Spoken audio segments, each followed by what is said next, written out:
Yelahanka KPTCL ಘಟಕದ ವಿರುದ್ಧ ಸ್ಥಳೀಯರು ಪ್ರತಿಭಟನೆ ಮಾಡಿದ್ದಾರೆ. ಬೆಂಗಳೂರಿನ ಕೆಪಿಟಿಸಿಎಲ್ ಘಟಕದಿಂದ ಹೆಚ್ಚಾಗ್ತಾ ಇದೆ ಶಬ್ದ ಮಾಲಿನ್ಯ.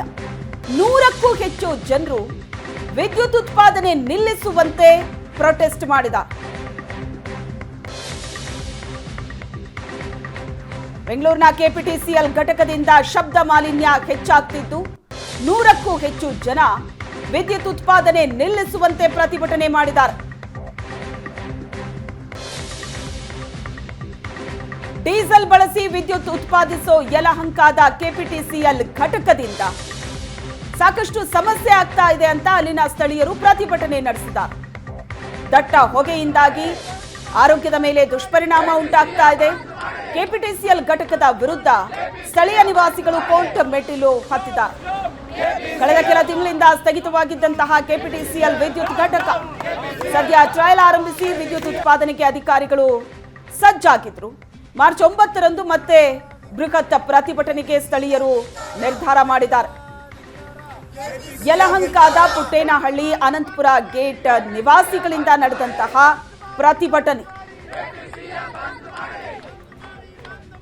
ಈ ಕೆಪಿಟಿಸಿಎಲ್ ಘಟಕದಿಂದ ಶಬ್ದ ಮಾಲಿನ್ಯ ಆಗುತ್ತೆ, ಜೊತೆಗೆ ದಟ್ಟವಾದ ಹೊಗೆ ಬರೋದ್ರಿಂದ ಆರೋಗ್ಯದ ಮೇಲೂ ಕೂಡ ದುಷ್ಪರಿಣಾಮ ಬೀರುತ್ತೆ. ಹಾಗಾಗಿ ಈ ಘಟಕವನ್ನ ಬಂದ್ ಮಾಡಬೇಕು ಅಂತ ಅಲ್ಲಿನ ಸ್ಥಳೀಯರು ಆಗ್ರಹಿಸಿದ್ದಾರೆ.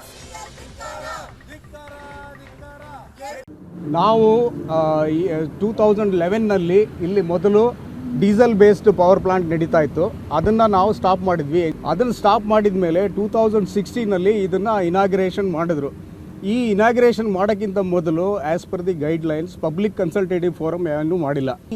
ಕರ್ನಾಟಕ ಪೊಲ್ಯೂಷನ್ ಕಂಟ್ರೋಲ್ ಬೋರ್ಡ್ ಅಂತ ಏನಿದೆ, ಅದು ಕರ್ನಾಟಕ ಪೊಲ್ಯೂಷನ್ ಕ್ರಿಯೇಷನ್ ಬೋರ್ಡ್. ಅದು ಪೊಲ್ಯೂಷನ್, ನೀವು ವೆಹಿಕಲಲ್ಲಿ ಒಮಿಷನ್ ಸರ್ಟಿಫಿಕೇಟ್ ಇಲ್ಲ ಅಂದರೆ ಅದನ್ನು ಫೈನ್ ಹಾಕ್ತಾರೆ.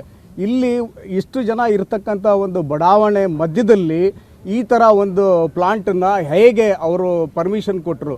KPCLನವರು ಟೆಸ್ಟ್ ರನ್ ಮಾಡ್ತೀನಿ ಅಂತಂದರೆ ಮೊದಲು ಎಲ್ರಿಗೂ ಹೇಳಬೇಕಿತ್ತು, ಇನ್ಫಾರ್ಮ್ ಮಾಡಬೇಕಿತ್ತು, ನಾವು ಈ ಥರ ಟ್ರಯಲ್ ರನ್ ಮಾಡ್ತಾ ಇದ್ದೀವಿ, ನಾಯ್ಸ್ ಲೆವೆಲ್ ಬರುತ್ತೆ. ಆ ಥರ ಅವ್ರು ಏನೂ ಹೇಳಿಲ್ಲ.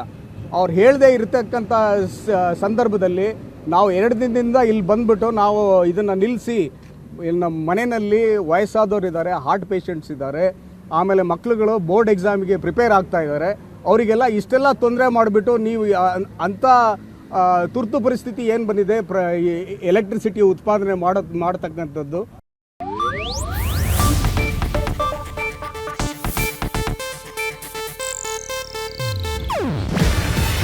ಇದು ಏಷ್ಯಾನೆಟ್ ನ್ಯೂಸ್ ನೆಟ್ವರ್ಕ್ ಪ್ರಸ್ತುತಿ.